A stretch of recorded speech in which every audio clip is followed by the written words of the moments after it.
특별히 오늘은 제가 강단에 올라오기 전에 일부 예배 때도 마찬가지고 지금도 마찬가지지만 성령 하나님의 특별한 감동과 감화가 있기를 위해서 기도했습니다.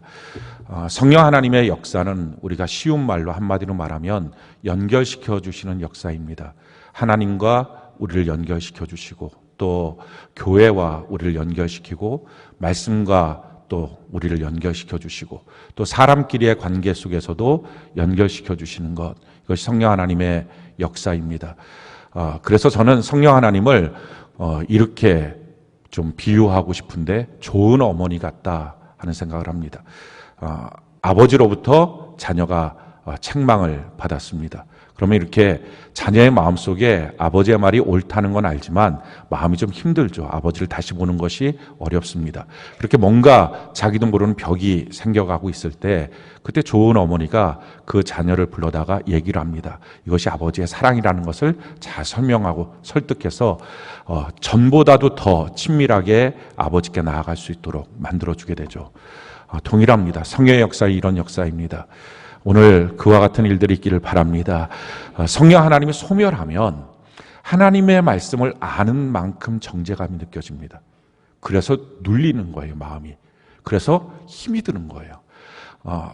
성령이 소멸하면 교회가 무엇인지를 알면서 또 교회의 직분직책을 어떻게 감당해야 된다는 것, 그 축복이 뭔지를 알면서 교회가 힘들어집니다.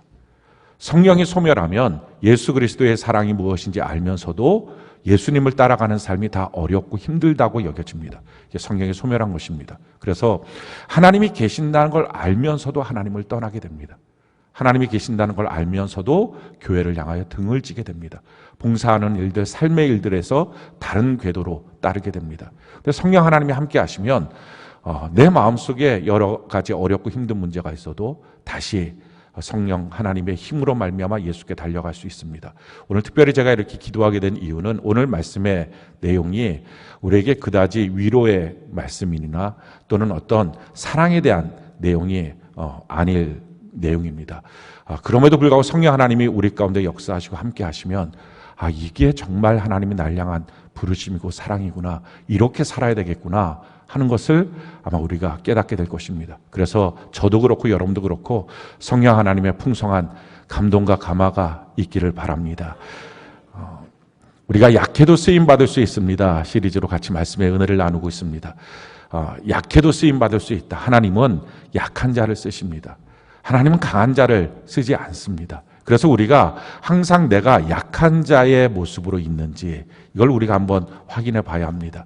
강한 자가 누굽니까? 내가 할 수 있다라고 생각하는 거죠. 내가 내 힘으로 처리할 수 있다. 내가 이 문제를 해결하고 그리고 하나님께 나오겠습니다. 이런 사람들입니다. 전도하다 보면 나 술 먹고 담배 피는데 술 끊고 담배 끊고 그러고 내가 교회 갈게요. 이런 사람이 있습니다. 굉장히 강한 사람입니다.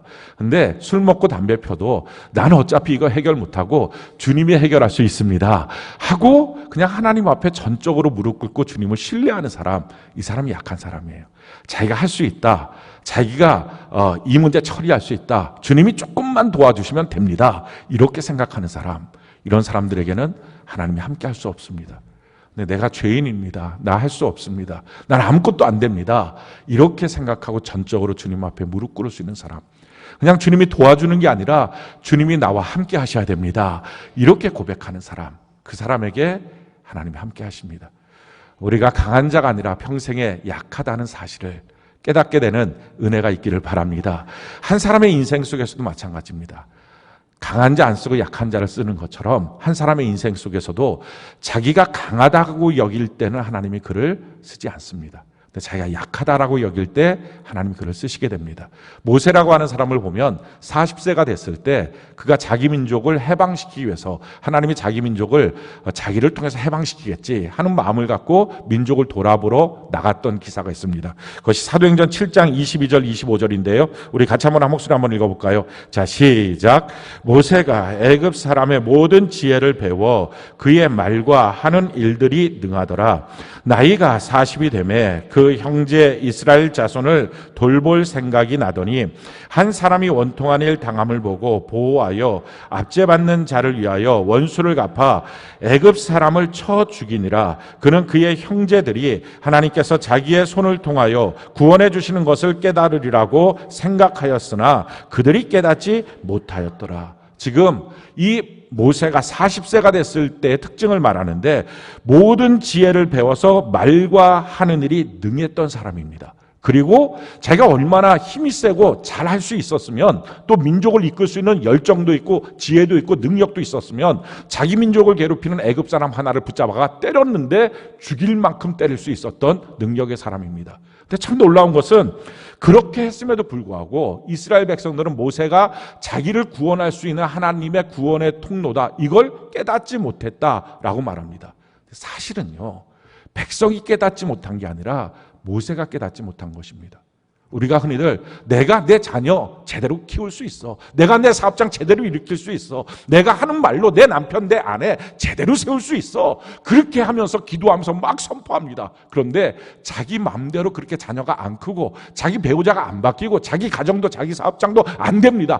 참 이상하다. 왜 이렇게 기도하고 하는데 안 바뀔까? 왜 이렇게 이 사람들은 깨닫지 못하지? 왜 이렇게 어둡지? 그게 아니라 사실은 자기가 이렇게 할 수 있다고 여길 때는 하나님이 자기를 쓰지 못한다는 것을 자기가 못 깨닫고 있는 거예요. 하나님 그때는 안 쓰십니다. 근데 그러고 나서 결국 도망자가 되죠. 그리고 40년 동안 광야에 있게 됩니다. 80세가 됐을 때 하나님이 그를 쓰시려고 부르십니다. 내 백성을 위해서 내가 너를 보내겠다. 근데 그때 모세의 반응이 이렇게 말을 합니다. 출애굽기 4장 10절로 12절 우리가 한번 한 목소리 읽어볼까요? 시작.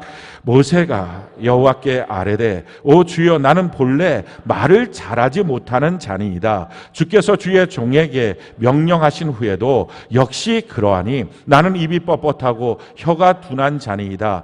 여호와께서 그에게 이르시되 누가 사람의 입을 지었느냐? 누가 말 못하는 자나 말 못 듣는 자나 눈 밝은 자나 맹인이 되게 하였느냐? 나 여호와가 아니냐? 이제 가라. 내가 내 입과 함께 있어서 할 말을 가르치리라.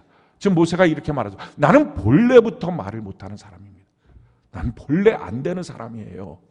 이렇게 자기의 약함을 깨닫게 됩니다. 그랬더니 하나님이 말씀하시는 거죠. 내가 너 입과 함께 할 것이다.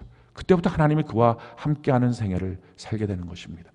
사랑하는 성도 여러분, 내가 할 수 있다고 생각하고 내가 이 문제를 처리할 수 있다고 내가 이 삶의 문제를 바꿀 수 있다고 생각하는 동안에는 하나님은 그를 손놓아 버립니다. 그래서 가장 불행한 사람이에요. 근데 내가 못합니다. 난 그래서 주님밖에 없습니다. 주님을 향하여 전적인 신뢰를 하는 사람, 그때 하나님이 그를 붙잡아 주십니다. 하나님이 붙잡고 사는 사람이 가장 행복한 사람입니다. 이렇게 사는 것을 주님이 우리에게 원하시는 것입니다. 사도 바울도 마찬가지예요. 우리가 오늘 사도 바울의 모습에 대해서 같이 은혜를 나누게 될 텐데, 사도 바울은 처음에 어떤 사람입니까? 그는 아주 강한 사람이었어요. 그 자신에 대해서 설명을 이렇게 하고 있습니다. 빌립보서 3장, 오늘 읽었던 본문 말씀이죠. 우리 4절부터 6절까지 우리 같이 한번 한 목소리 한번 읽어볼까요? 자, 시작.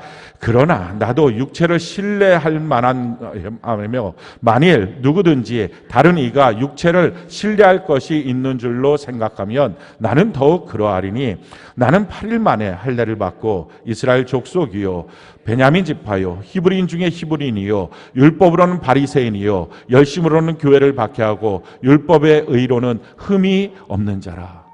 지금 자기 자신에 대해서 이 사울, 원래 이름은 사울이었습니다. 그 사울이라고 하는 사람이 나중에 이름이 바뀌게 되죠. 그 사울이라는 사람이 자기 자신에 대해서 뭐라고 설명합니까? 나는 육체에 대해서 신뢰할 것이 너무 많은 사람이다 라는 것입니다. 내가 갖고 있는 내 자원을 보면 나는 이스라엘 지파의 사람이고 베냐민 지파고 히브리인 중에 히브리인이고 율법으로는 바리새인이고 나는 율법으로 흠이 없는 사람이다 라는 거예요. 자기가 얼마나 자기 관리 철저히 했으면 나 흠 없다. 하나님의 말씀에 비춰봤을 때 나 흠 없이 살았다. 이렇게 고백할 사람이 누가 있을까요? 근데 이렇게 자기 관리를 철저히 했던 사람입니다. 요즘에 청문회 보면 막 많은 사람 비난했던 사람이 결국 자기 삶은 관리가 안 돼서 참 허점투성이인 모습들을 보게 되는 경우들도 있습니다. 그런데 이 사울이라고 하는 이 사람은 자기 인생을 너무 관리를 잘한 거예요. 왜냐하면 원래 이 집안의 이 사울이라고 하는 이름을 지었을 때 그 부모의 뜻이 뭐냐면 사울은 큰 자라는 뜻이거든요. 너가 우리 가정을 일으키고 나라를 일으키는 유명한 사람 됐으면 좋겠다. 너가 탁월한 민족의 지도자가 됐으면 좋겠다 하는 기대를 갖고 그런 이름을 준 것입니다. 그래서 그를 공부를 시켰어요. 가말리엘의 후예가 됩니다. 이 가말리엘의 후예라는 것은 요즘으로 말하면 뭐 하버드 대학 박사학위 정도 받은 그런 경력이라는 것입니다. 바리새인에 가서 아주 율법적으로 완벽한 삶을 그는 살았습니다. 로마의 시민권도 받았습니다. 히브리어도 하고 로마어도 헬라어도 하고 이런 사람입니다. 아주 완벽하게 컸던 사람이에요. 그리고 대제사장과 연결돼서 그 연결된 대제사장을 통해서 아주 권력의 핵심부로 진출하는 길을 걸어갔던 사람, 흠도 없던 사람, 이런 사람입니다. 자기는 신뢰할 게 많은 사람이라는 것입니다. 근데 그럴 때는 하나님이 그를 안 쓰셨어요. 근데 이 사울이라고 하는 사람을 하나님이 쓰게 됐던 그 사건이 있습니다. 두 가지 사건이에요. 첫 번째 사건이 스데반 집사의 순교의 사건입니다. 스데반 집사가 예루살렘 교회 7 지사 중에 한 분이었는데 예수님이 그리스도다, 예수님이 우리의 구세주입니다, 이것을 선포하게 됩니다. 이스라엘 공회에서 그를 붙잡아 그를 신문하죠. 그러고 나서 그를 향해서 돌로 쳐서 죽이는 신성 모독을 했다. 그래서 돌로 던져서 쳐서 죽이게 되는 형을 집행하게 됩니다. 근데 그 형을 집행하는 일에 있어서 사울은 큰 충격을 받습니다. 그 내용이 바로 사도행전 7장에 있는 내용이에요. 우리 54절부터 58절까지 우리 같이 한 목소리 한번 읽어봅시다. 자, 시작. 그들이 이 말을 듣고 마음에 찔려 그를 향하여 이를 갈거늘 스데반이 성령 충만하여 하늘을 우러러 주목하여 하나님의 영광과 및 예수께서 하나님 우편에 서신 것을 보고 말하되 보라 하늘이 열리고 인자가 하나님 우편에 서신 것을 보노라 한데 그들이 큰 소리를 지르며 귀를 막고 일제히 그에게 달려들어 성 밖으로 내치고 돌로 칠세 증인들이 옷을 벗어 사울이라 하는 청년의 발 앞에 두니라. 자, 이 본문에서 보면 사울이라 하는 청년의 발 앞에 옷을 벗어서 돌로 치기 위해서 겉옷이 불편하니까 그 겉옷을 벗어서 놓고 돌로 쳤다 하는 것입니다. 자, 이것은 투석형이라 그러죠. 돌로 던져서 사람을 맞춰서 죽이는 형입니다. 근데 이 형을 집행할 때의 방법이 뭐냐면은 그를 고발한 자가 맨 처음에 돌을 던져서 그를 맞춥니다. 그러고 나면 주변에 있는 사람들이 다 자기의 겉옷을 그 고발한 자의 앞에 놓고 돌로 쳐서 돌 무더기를 쌓아놓는 것이죠. 아주 죽이는 것입니다. 돌 맞아서. 그러니까 지금 이 사건을 우리가 본문에서 보면 스데반 집사를 고발한 사람이 사울이었다는 걸 알 수 있습니다. 그러니까 사울이라고 하는 사람은 이 스데반 집사를 보면서 야, 어떻게 저럴 수 있어? 예수가 무슨 그리스도야, 말도 안 돼 라고 하면서 이것이 대제사장 뜻에 위반되니까 대제사장한테 내가 더 잘 보여야지, 이 기회로 삼아야지 그를 고발했습니다. 그리고 그를 죽이는 자리로 그를 데리고 가죠. 그리고 자기가 먼저 돌을 던진 거예요. 그리고 많은 사람들이 옷을 벗어서 그 사울 앞에 놓고 돌을 던집니다. 근데 돌을 던지고 있는 과정 속에서 그런 충격을 받았어요. 왜냐하면 돌을 던지는 사람들보다 돌을 맞는 사람 힘들어야 되잖아요. 돌 맞아서 좀 죽는 건데. 근데 지금 이 사건이 어떻습니까? 그들이 이 말을 듣고 마음에 찔려 그를 향하여 이를 갈거들. 아니, 돌 던지는 사람이 이를 가는 거예요. 돌 맞는 사람이 이를 갈아야죠. 아우, 힘들어, 아파. 이렇게 이를 갈아야 되는데 돌 던지는 사람이 이를 가는 거예요. 거기다 한 걸음 더 나가서 57절 보니까 그들이 큰 소리를 지르며 귀를 막고 일제히 그에게 달려들어. 아니, 큰 소리를 지르고 귀를 막습니다. 누가 그래야 됩니까? 돌 맞는 사람이 힘들다고, 어렵다고, 너무 고통스럽다고 귀를 막아야 되는데요, 도리어 돌을 던지는 사람이 그러는 거예요. 그걸 보면서 이 사울은 도대체 저 사람 정말 죽어야 될 사람인가? 내가 지금 제대로 된 일을 하고 있는 건가?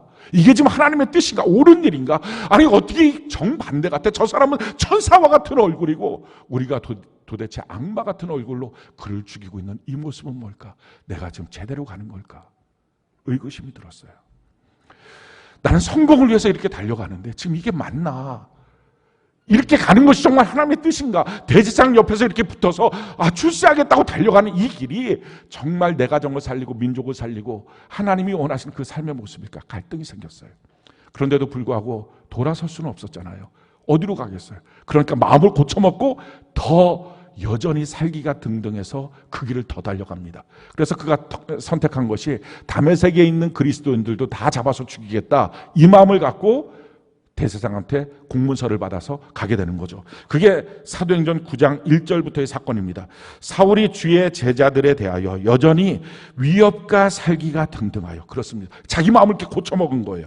그래서 대제사장에게 가서 다메섹 여러 회당에 가져갈 공문을 청하니, 이는 만일 그 도를 따르는 사람을 만나면 남녀를 막론하고 결박하여 예루살렘으로 잡아오려 함이라. 사울이 길을 가다가 다메섹 가까이 이르렀더니 호련히 하늘로부터 빛이 그를 둘러 비치는지라. 땅에 엎드러져 들음에 소리가 있어 이르시되 사울아 사울아 내가 어찌하여 나를 박해하느냐 하시거늘 대답하되 주여 누구시니까. 이르시되 나는 내가 박해하는 예수라.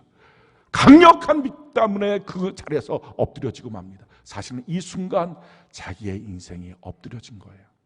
그렇게 엎드려지고 난 다음에 주여 누구십니까? 라고 물어봅니다.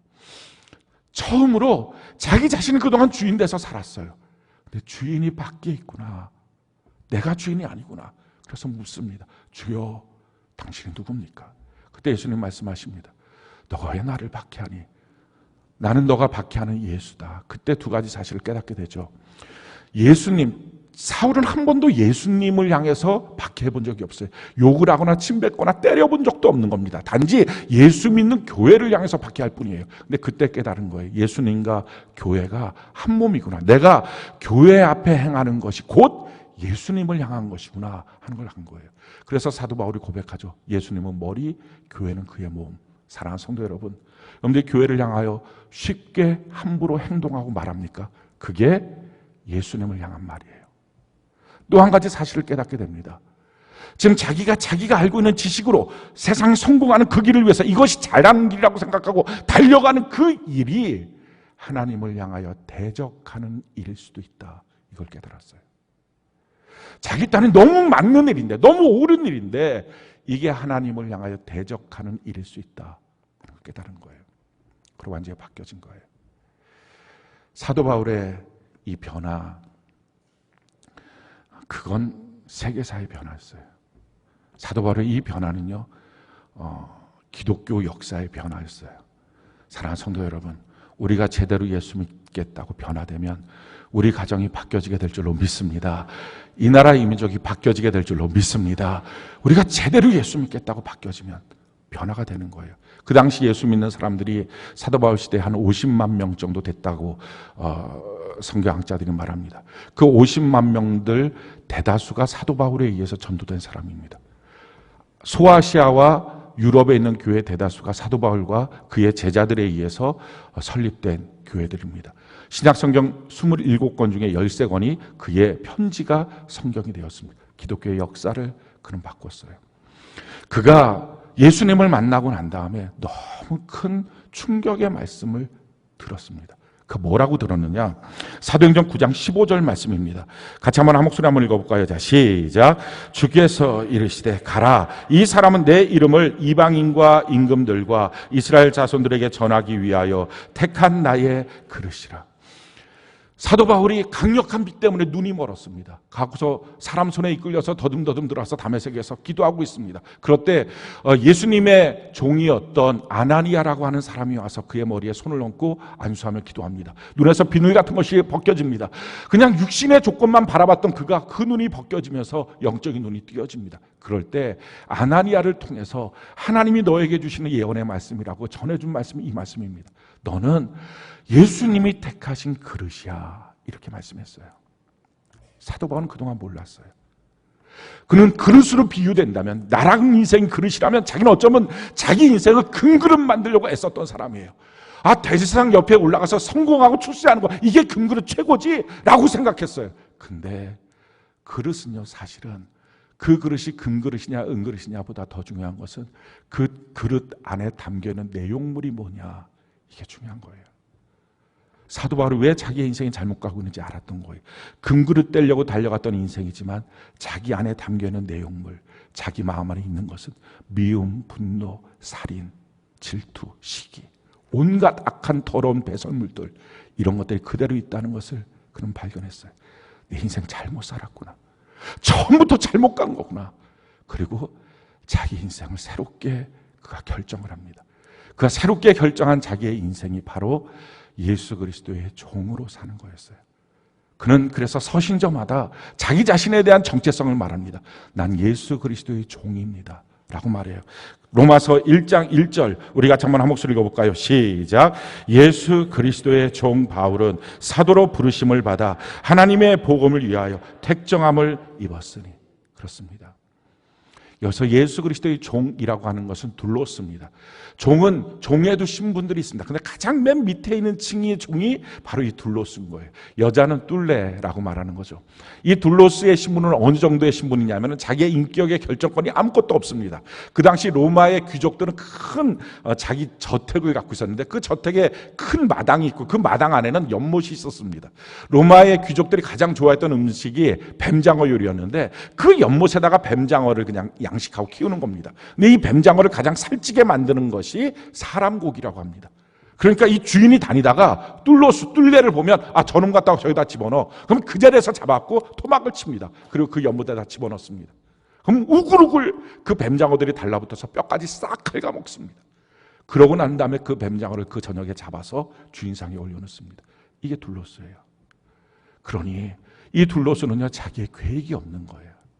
자기의 소망이 없는 거예요. 꿈이 없는 거예요. 아니 자기가 가다가 오늘 밤 자기가 어떻게 될지 모르는 거예요. 자기 가족 관계 아무것도 없는 거예요. 이게 둘로스 뚫레입니다. 그러니까 그 당시에 내가 이런 뚫레입니다 라고 말하는 것은 참으로 비참한 자기의 모습을 자기가 말하는 것입니다. 근데 사도 바울 이렇게 가말리엘의 후예였던 그 사람이 그렇게 자기가 흠이 없다고 말한 그 사람이 고백하는 거예요. 나는 예수 그리스도의 둘로스로 삽니다. 나는 계획이 없어요. 나는 꿈이 없어요. 나는 소망이 없어요. 나는 오직 예수님, 나의 주인 되신 그분이 원하시는 그대로 내 인생을 살아갑니다 라고 고백하는 거예요. 왜냐하면 내가 주인 돼서 살았을 때 내 인생은 쓰레기투성이에요. 금그릇 떼려고 달려갔던 내 인생에 그 안에는 다 온갖 더러운 것들. 나는 내 인생을 책임질 존재가 아닙니다.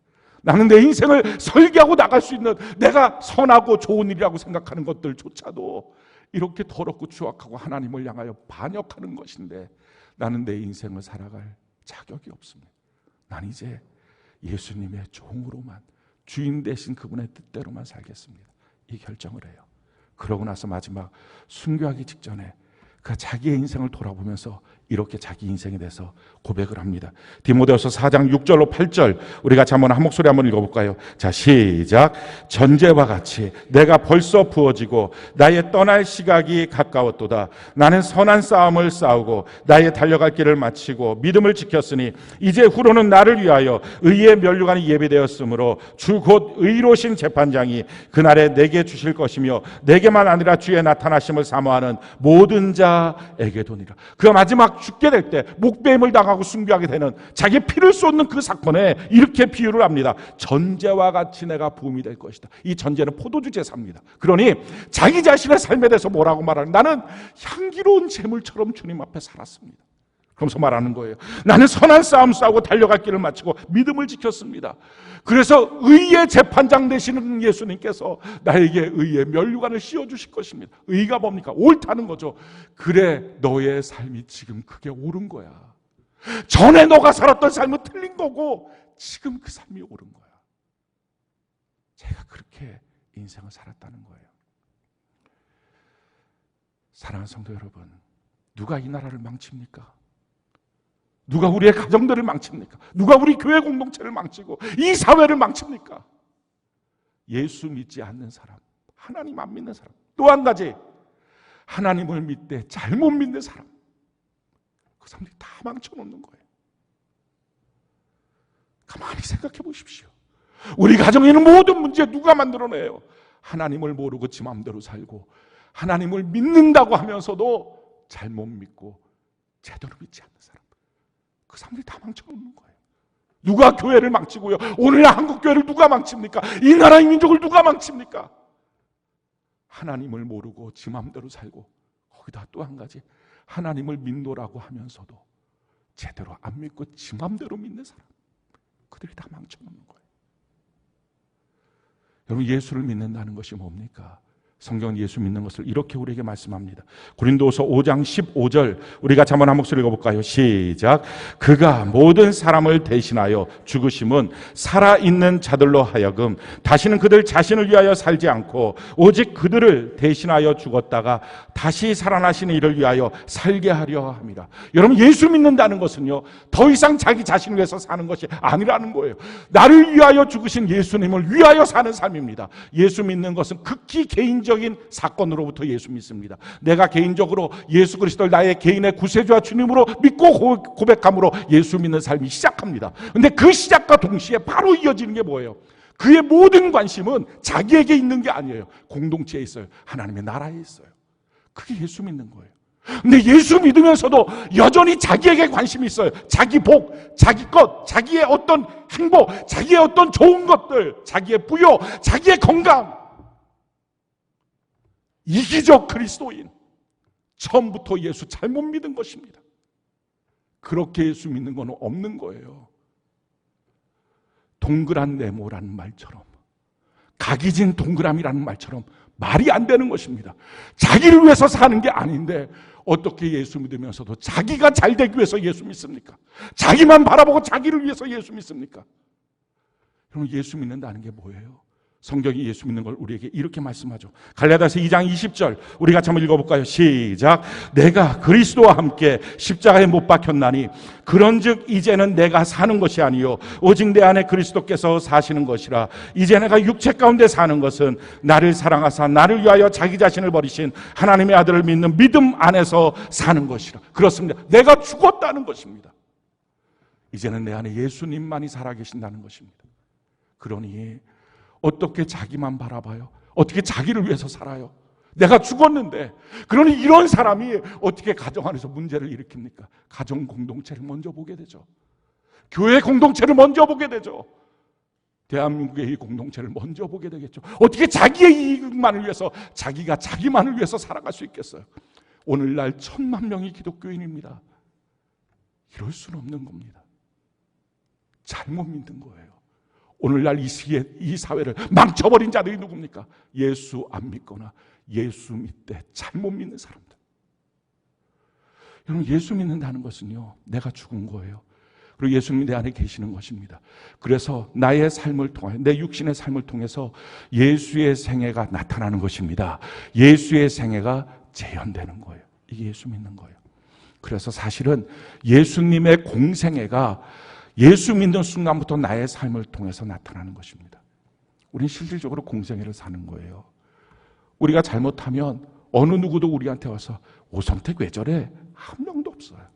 예수 믿는 사람이 왜 저래? 아니 목사가 뭐야 저게? 아니 장로가, 집사가 저게 뭐 하는 짓이야? 세종안교회 성도가 저거 뭐 하는 거야? 그렇게 말하지. 나라고 하는 사람의 이름을 불러놓고 그렇게 말하지 않아요. 우리 사적인 인생을 살지 않아요. 예수 믿는 그 순간부터 공생애를 사는 거예요. 예수님의 공생애가 우리의 삶을 통해서 나타나는 것입니다. 여러분, 예수님의 공생애가 어떻게 시작이 됐습니까? 성령으로 이끌려서 침례 요한에게 침례를 받습니다. 물에 잠겼다가 올라올 때 하늘에 열리고, 그리고 하늘로부터 음성을 듣습니다. 얘는 내 사랑하는 아들이요 내 기뻐하는 자라. 그 하늘의 음성 하나 듣고 십자가까지 가는 거예요. 중간에 또 다른 무엇인가가 필요하지 않은 거예요. 사랑하는 성도 여러분, 우리가 그렇지 않습니까? 이미도 예수님께서 우리에게 다 주셨어요. 우리의 모든 죄를 사하시고, 그리고 하늘의 아들로 만들어주시고 천군 천사 동원하여 우리를 하나님의 백성으로 만들어주시고, 할렐루야, 영원한 천국을 예비하여 주시고, 영원히 떠나지 않는 예수님 임마누엘 하나님이 우리와 함께하여 주시고, 그런데 우리가 뭐가 더 필요합니까? 뭐가 더 있어야 됩니까? 이는 내 기뻐하는 자라. 이는 내 사랑하는 내 아들이다. 충분하지 않습니까? 그리고 십자가까지 갈 수 있지 않습니까? 그렇게 하고 난 다음에 성령에 끌려서 광야에 가서 사탄에게 3가지 시험을 받습니다. 첫 번째 시험은요, 돌로 떡을 만들라는 시험입니다. 이건 모든 사람들이 지금 겪고 있는 시험이에요. 근데 이 시험을 통과해야 우리도 예수 믿는 제대로 된 삶이 시작하는 것, 그 공생가 시작하는 거예요. 이 시작이 뭡니까? 효율성이에요. 가장 아무것도 아닌 것, 돌덩어리 그거 집어넣어서 떡 만들어내라. 아주 효과적인 것 만들어내라. 우리가 기도라고 하는 명목을 갖고 뭘 합니까? 하나님, 내가 공부를 못했는데 성적 잘 나오게 해주세요. 하나님, 내가 이번에 준비를 못했는데 잘 되게 해주세요. 그러니까 우리가 전부 다 하는 기도의 내용들을 가만히 놓고 보면 돌로 떡 만들어내라, 하나님을 이렇게 도깨비 방망이처럼 만드는 것입니다. 그 시험 이겨야 됩니다. 하나님은 그런 분이 아닙니다. 돌로 떡 만들어내는 게 아니라 내 생에 하나님이 우리에게 주신 말씀이 이거예요. 너 뿌린 대로 거둔다. 정직하라는 거예요. 우리가 이 정직만 배웠다면 이 사회 1000만 명의 기독교인이면 이렇게 되지 않을 것입니다. 근데 모든 기독교인이 지금 기도하는 내용이 뭡니까? 하나님, 내가 적게 뿌렸지만 크게 거두게 해주세요. 내가 잘못했지만 좋은 걸로 되게 해주세요. 이게 하나님의 능력이라고 착각하고 구합니다. 첫 번째 마귀의 시험으로부터 이기지도 못한 삶이에요. 주님이 말씀하시는 거죠. 갈라디아서 6장 7절로 8절 우리 같이 한번 한 목소리 한번 읽어볼까요? 시작. 스스로 속이지 말라. 하나님은 업심여김을 받지 아니하시나니 사람이 무엇으로 심든지 그대로 거두리라. 자기의 육체를 위하여 심는 자는 육체로부터 썩어진 것을 거두고 성령을 위하여 심는 자는 성령으로부터 영생을 거두리라. 뿌린 대로 거두게 하시는 하나님, 정직함을 배우게 하시는 하나님, 그리고 더 중요한 것은 어디에 뿌리고 있는지, 너의 시간과 물질을 어디에 뿌리고 있는지 그걸 살펴보라는 것입니다. 제대로 뿌리고 있는지. 사람이 떡으로만 사는 거 아니고 하나님의 말씀으로 사니 하나님의 말씀 붙들고 살아가는 은혜가 있기를 바랍니다. 두 번째 시험이 무엇이었습니까? 성경 꼭대기에서 뛰어내리라는 것입니다. 뛰어내리면 천사들이 너를 붙잡아 줄 것이다. 이거는요, 단번에 유명해지라는 것입니다. 야, 그럼 많은 사람들이 너를 보면서 야, 너가 하나님의 아들이구나 이렇게 바라볼 수 있도록, 그러니 빠른 시간 내, 아주 짧은 시간 내 너 성공하고 너 더 잘 되고 너가 더 유명해지고 더 높은 사람 되라. 예수님 말씀하시죠. 주 너희 하나님을 시험하지 말라. 내 인생을 위하여 하나님을 써먹는 게 아니라 내가 하나님께 쓰임받는 것입니다. 얼마나 많은 시간 동안에 우리는 더 높아지려고, 더 빨리 무엇인가를 얻으려고, 그것을 기도라는 명목으로, 그것을 신앙적인 도전이라는 명목으로 막 뛰어내리면서 기도합니까? 하나님 도와주실 걸 믿어요. 이 사업 잘 될 걸 믿어요. 근데 하나님이 원하시는 것은 성공이 아니라요, 의의 길이에요. 그 시험을 통과하지 못하니 세상 사람이랑 너무 똑같은 거예요. 세 번째 시험이 뭡니까? 너가 나를 경배하면 여기 보이는 세상의 모든 영광을 너에게 줄 것이다. 내가 정말 경배하고 있는 게 뭔지, 내가 정말 좋아하는 게 뭔지, 내가 정말 위대하다고 생각하는 게 뭔지, 돈인지 예수님인지, 이 시험 통과해야 됩니다. 그래야 세상 사람과 다른 길을 걸어갑니다. 사도 바울, 그 이름을 사울에서 바울로 바꾸고 난 다음에 예수의 종으로 살겠다고 결심하고 난 다음에 자기가 신뢰할 만한 것이 많다고 고백했던 그가 자기는 참 형편없는 존재라고, 난 예수님의 뚫롯으로 살아야지 된다고 말했던 그가 어떻게 자기 인생을 공생애로 예수님을 드러내며 삽니까? 그 내용이 바로 7절부터예요. 오늘 읽었던 본문 말씀 빌립보서 3장 7절 8절 우리 같이 한번 한 목소리 한번 읽어볼까요? 자, 시작. 그러나 무엇이든지 내게 유익하던 것을 내가 그리스도를 위하여 다 해로 여길 뿐더러 또한 모든 것을 해로 여김은 내 주 그리스도 예수를 아는 지식이 가장 고상하기 때문이라. 내가 그를 위하여 모든 것을 잃어버리고 배설물로 여김은 그리스도를 얻고, 뭐라고 말합니까? 예수 안에서 내가 유익하던 것에 대해서 내가 해처럼 여기겠습니다. 그것에 대해서 내가 똥처럼 배설물처럼 여기겠습니다. 왜요? 우리가 꿈이 뭐예요? 예수도 좋고 나도 좋은 거, 이런 거 없습니까? 주님, 이런 거 맨날 구하는 거예요. 예수도 행복하고 나도 행복한 거, 예수도 잘 되고 나도 잘 되는 거, 예수 안에서 그 이름으로 나도 뻥뻥 잘 나가는 것. 그러다가 혹시 그 잘 되는 거에 나의 관심이 뺏길까 봐, 주님, 나 그거 해처럼 여기겠습니다. 나한테 유익하고 좋다고 여겨지는 것 배설물처럼 여기겠습니다. 난 주님 한 분이면 됩니다. 나머지 것들 필요하면 주님 주시고 필요하지 않으면 주님이 걷어가실 텐데 다 거기에 내 인생에 지분을 두지 않겠습니다. 그렇게 사는 것입니다. 그러면서 그가 뭐라고 말하죠? 9절 우리 같이 한번 읽어볼까요? 9절 같이 한 목소리 시작. 그 안에서 발견되려 함이니 내가 가진 의는 율법에서 난 것이 아니요 오직 그리스도를 믿음으로 말미암은 것이니 곧 믿음으로 하나님께로부터 난 의라. 율법 몇 가지 지키며 사는 것이 신앙생활 아니라 오직 하나님을 전적으로 믿는 것이 신앙생활입니다. 이 고백이에요. 나의 간증은 오직 예수님을 닮아가는 것, 예수님의 생애가 나의 삶을 통해서 재현되는 것이지, 예수 믿어서 내가 이런 복 받았어요, 이렇게 사업 잘 됐어요, 이렇게 돈 벌었어요, 자녀 잘 됐어요, 이런 간증 아니라는 것입니다. 왜? 그것 자체가 나쁜 게 아니라, 그렇게 하다가 사도 바울은 뭐예요? 옛날에 큰 자 되고 싶었던 사람이에요. 성공하고 싶었던 사람이에요. 자기의 못된 옛날 버릇, 예수 안에서 또 나올까 봐, 또 그렇게 살까 봐. 우리도 그렇지 않습니까? 우리도 사도 바울처럼 세상에서 너무 잘 살고 싶지 않았습니까? 근데 예수 안에 들어와서 예수님 때문에 그렇게 또 되고 싶은 열망, 그 자체가 잘못된 게 아니라 그것이 내 인생을 속일까 봐, 하나님을 대적하는 삶을 살까 봐 두렵고 조심스러운 거예요. 나는 율법력까지 지키는 것이 아니라 전적으로 예수님을 신뢰하고 주님을 믿고 살겠습니다. 이 고백을 하는 것입니다. 그러면서 뭐라고 말하죠? 11절 같이 한번 읽어볼까요? 우리 10절, 11절 같이 한 목소리 시작. 내가 그리스도와 그 부활의 권능과 그 고난의 참여함을 알고자 하여 그의 죽으심을 본받아 어떻게 해서든지 죽은 자 가운데서 부활에 이르려 하느니. 하나님의 말씀에 대해서 듣고 아는 정도가 아니라 내가 그 말씀에 참여하는 자로 살겠습니다. 내 삶을 통해서 경험되기 원합니다. 예수님의 생애가 내 삶을 통해서 나타나길 원합니다. 그래서 그가 선택한 삶이 뭐예요? 12절부터 보니까요, 내가 이미 얻었다함도 아니고 온전히 이루었다함도 아니라 오직 예수께 잡힌받은 것을 잡으려고 난 달려갑니다. 내가 뒤에 있던 일들 다 잊어버리고 지금 표대를 향하여 하나님이 위에서 부르신 부름의 상을 위하여 달려갑니다. 이렇게 고백을 하는 것입니다. 사랑하는 성도 여러분, 우리 예수 믿는 삶, 이게 예수 믿는 거예요. 우리가 예수님을 믿고 알고 경험하고 그분의 은혜를 경험했다면 이렇게 사도 바울처럼 믿는 삶을 날마다 사는 것입니다. 혹시 우리의 삶이 무엇인가 지금 잘못되어 있다면 돌이켜야 합니다.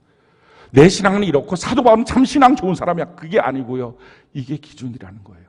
사도 바울이 이렇게 성경에 우리에게 고백하고 있죠. 빌립보서 3장 17절 우리 같이 한번 한 목소리 한번 읽어볼까요? 빌립보서 3장 17절 같이 한 목소리 시작. 형제들아 너희는 함께 나를 본받으라. 그리고 너희가 우리를 본받은 것처럼 그와 같이 행하는 자들을 눈여겨보라. 아멘. 이런 나를 본받아야 된다. 이게 그리스도인의 삶이다. 수준을 하락시키지 마라 하는 것입니다. 오늘날 우리가 보고 있는 이 수많은 삶의 문제들, 난장판된 이 나라, 이 가정들, 수준 하락시킨 그리스도인들 때문에 나타난 결과입니다. 공생애인데 예수 믿는데 예수 믿는 사람이 뭐가 저 모양이야? 손가락질 마땅히 받을 인생으로 살고 있기 때문에 나타난 결과입니다. 사도 바울처럼 사는 인생이 신앙 좋은 게 아니라 그게 신앙이라는 거예요. 사랑하는 성도 여러분, 우리도 이 신앙 가져야 되잖아요. 지금 우리가 다 예수를 알고 예수를 믿었다면, 만약에 이런 신앙이 아니라면 여기에 머물러 있지 말고 사도 바울의 믿음을 갖는 은혜가 있기를 바랍니다. 첫 번째 필요한 것, 제대로 된 시작을 해야 합니다. 유야무야 그냥 교회 나오다가 유야무야 그냥 이렇게 이끌려가다가 하는 게 아니라 내가 사도 바울처럼 예수님을 나의 주인으로 모시고 나는 종으로 살겠습니다. 이 고백을 제대로 하는 것입니다. 사도 바울 같은 경험은 없을 수 있어요. 다메섹 도상에서 하나님을 만난 것 같은 그런 경험은 없을 수 있어요. 그렇지만 내 생애에 대해서 예수님, 내가 오늘 결심하고 결단하고 예수님 제대로 믿겠습니다. 예수님 나의 주인이고 나는 종입니다. 이건 우리가 할 수 있잖아요. 오늘 우리가 이 결정을 아직 안 했다면 이 결정을 하는 은혜가 있기를 바랍니다. 성경이 우리에게 이렇게 말하죠. 로마서 10장 9절 우리 같이 한번 읽어볼까요? 시작. 내가 만일, 로마서 10장 9절 같이 한 목소리 시작. 내가 만일 내 입으로 예수를 주로 시인하며 또 하나님께서 그를 죽은 자 가운데서 살리신 것을 내 마음에 믿으면 구원을 받으리. 그렇습니다. 예수님이 나의 주인이십니다. 입술만 주여 주여가 아니라 진짜 내 생에 이제 내 꿈은 없어요. 내 생에 내가 유익하고 좋은 것 이제 필요 없어요. 난 주님으로 충분합니다. 우리를 만났던 예수님, 그 십자가 예수님, 날 구원하신 예수님, 영원한 천국을 예비하시고 나를 향해서 약속하신 예수님, 정말 그 예수님을 여러분들이 만났다면 이렇게 고백할 수 있겠죠. 저는 오늘 여러분들이 이 고백을 하는, 그래서 자기의 인생의 궤도를 완전히 바꾸는 시작점이 있는 은혜가 있기를 바랍니다. 두 번째는요, 그렇게 시작을 하고 난 다음에 게으르지 마십시오. 멈춰 서 있지 마십시오. 우리가 주님 안에 달려가는 은혜가 있기를 바랍니다. 사도행전 20장 23절로 24절, 우리가 한번 한 목소리 한번 읽어볼까요? 자, 시작. 오직 성령이 각 성에서 내게 증언하여 결박과 환난이 나를 기다린다 하시나 내가 달려갈 길과 주 예수께 받은 사명 곧 하나님의 은혜의 복음을 증언하는 일을 마치려 하면은 나의 생명조차 조금도 귀한 것으로 여기지 아니하노라. 내 생명조차 귀하게 여기지 않고 주님의 사명을 이루는 삶 살겠다, 이렇게 달려가는 것입니다. 그렇게 달려갈 때 우리의 인생 가운데 역설적인 모습이 나타날 수 있습니다. 그런데 그때 변명하고 핑계대지 말고 그러나의 믿음으로 주님 앞에 서기를 바랍니다. 성경이 우리에게 이렇게 말합니다. 디모데후서 4장 3절 5절, 사도 바울의 고백이죠. 우리 같이 한번 읽어볼까요? 시작.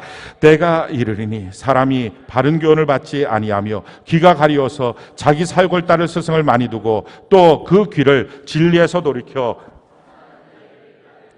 그러나 너는 모든 일에 신중하여 고난을 받으며 전도자의 일을 하며 내 직무를 다 허탄한 말들만 듣고 제대로 진리의 말씀을 듣지 않는다 해서 그래서 저는 전도할 수가 없어요, 그래서 저는 어쩔 수 없어요, 침묵하고 살 거예요가 아니라 그러나 나는 전도자의 일을 하겠습니다. 이 신앙으로 주님 앞에 서는 것입니다. 이것은 사도 바울만의 신앙이 아니었어요. 하나님이 쓰셨던 모든 사람들은 이처럼 살았습니다. 구약의 다윗이라고 하는 인물도 마찬가지였어요. 시편 52편 7절로 8절, 우리가 한번 한 목소리 읽어볼까요? 시작. 이 사람은 하나님을 자기 힘으로 삼지 아니하고 오직 자기 재물의 풍부함을 의지하며 자기의 악으로 스스로 든든하게 하던 자라 하리로다. 그러나 나는 하나님의 집에 있는 푸른 감람나무 같으며 하나님의 인자하심을 영원히 의지하리로다. 하나님을 자기 힘으로 삼지 않고 돈을 의지하고 살아가는 주변의 사람들이 너무 많지만, 그러나 나는 하나님의 집에 있는 푸른 감람나무처럼 영원히 주님을 의지하겠습니다. 그래서의 신앙이 아니에요. 이럴 수밖에 없는 상황이니 그래서 저는 이렇게 선택합니다. 그렇게 하찮은 인생이 아니라고요. 수많은 도전들이 있어도 그러나 나는 이렇게 살겠습니다 하는 결정이었습니다.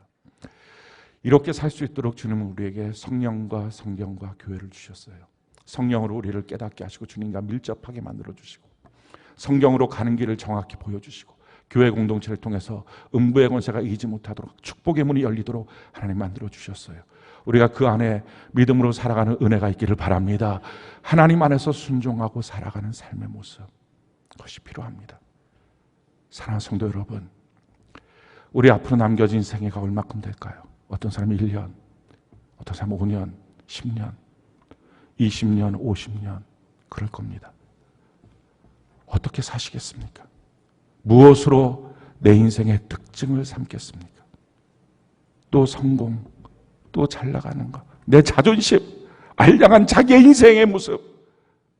우리 그렇게 사도 바울처럼 금그릇 떼려고 애쓰다가 쓰레기만 담아놓는 쓰레기통 같은 인생 되지 말고, 내가 이제는 예수의 종으로 살겠습니다. 예수님, 나의 인생을 붙들어 주달라고, 책임져 달라고 우리 고백하고, 정말 예수님 말씀 한마디면 난 충분하다고 그렇게 살아가는 은혜가 있기를 바랍니다. 그래야 진짜 예수 믿는 사람입니다. 사랑하는 성도 여러분, 가짜로 예수 믿는 사람들이 부모니까 자녀들이 교회를 안 나오는 거예요. 가짜로 예수 믿는 사람들이 아내고 남편이니까 배우자가 예수를 안 믿는 거예요. 가짜로 예수 믿는 사람들이 주변에 널려 있으니 믿을 수가 없다고 말하는 거예요. 그건 저도 그렇고 여러분도 그렇습니다. 그렇지만 기회가 있잖아요. 생명이 있다는 것은 돌이킬 수 있는 기회이니 오늘 성령의 감동을 받고 우리가 돌이켜서 예수 제대로 믿는, 지금까지 내가 이 정도면 신앙생활 잘하는 복이지 라고 생각했던 삶이 아니라 정말 예수 그리스도의 종으로 사도 바울처럼 인생의 결단을 내리고 우리가 살아가는 저와 여러분들 되는 은혜가 넘치기를 예수님 이름으로 축원합니다.